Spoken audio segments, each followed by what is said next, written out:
Lahat naman po siguro tayo nagdadasal na mabless, ano?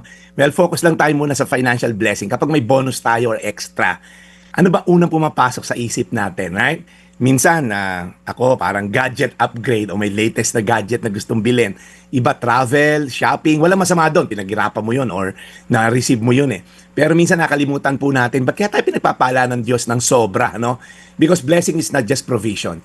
It is also an opportunity to become a blessing to others. Sabi po sa ikalawang Korinto 9:11, pasasaganain kayo ng Diyos sa lahat ng bagay para lagi kayong makatulong sa iba. So may purpose daw po. Blessing is a calling. Actually, it's not just for personal comfort. Nung tinawag po si Abraham, sabi, I will bless you and you will be a blessing to others. Ibig sabihin, ang responsibilidad po ay maging blessing at maging favor din tayo sa ibang nangangailangan. Hindi lang to for personal convenience, may purpose po pala. If God increases your income, baka gusto niya palawakin yung impact mo. Pagka pinalawak ng Diyos ang influence mo, baka gusto niya palawakin yung reach ng kabutihan mo. So blessing without purpose becomes self-centered or selfishness. Pangalawa po, generosity reflects God's heart.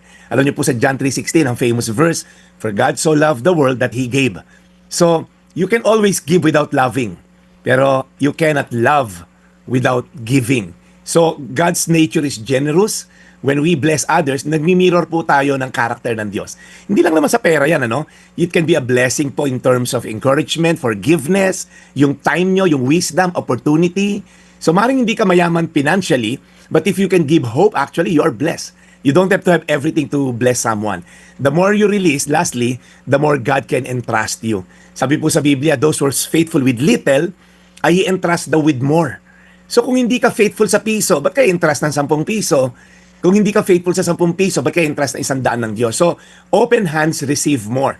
Pagka masyado tayong channel, yung term na kuripot, pagka closed fist, wala na, nasira na po yung flow. Tandaan nyo po, tayo po ay channel lang ng God's blessing. Parang alulod sa bahay. Pagka nabarayan ng mga tuyong dahon, di natutulo yan. Pero the more dumutulo yan, kasi the more bukas po yung flow ng blessing. So again, generosity is not a loss.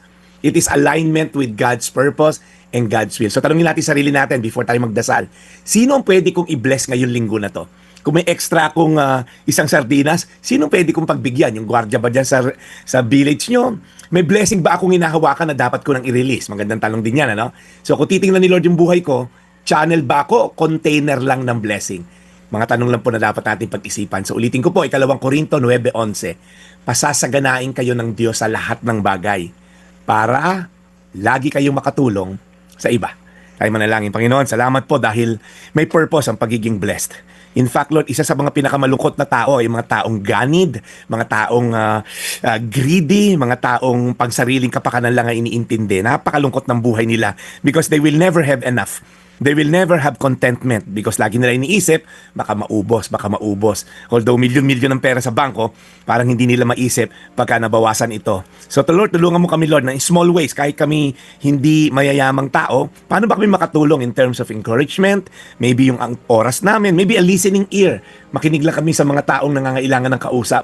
So Lord, tulungan mo kami, paano maging blessing sa ibang tao at hindi maging makasarili ang iniisip lamang. Salamat po sa pangalan ni Jesus. Amen. Today's Reflection with Pastor Jeff Eliscopides.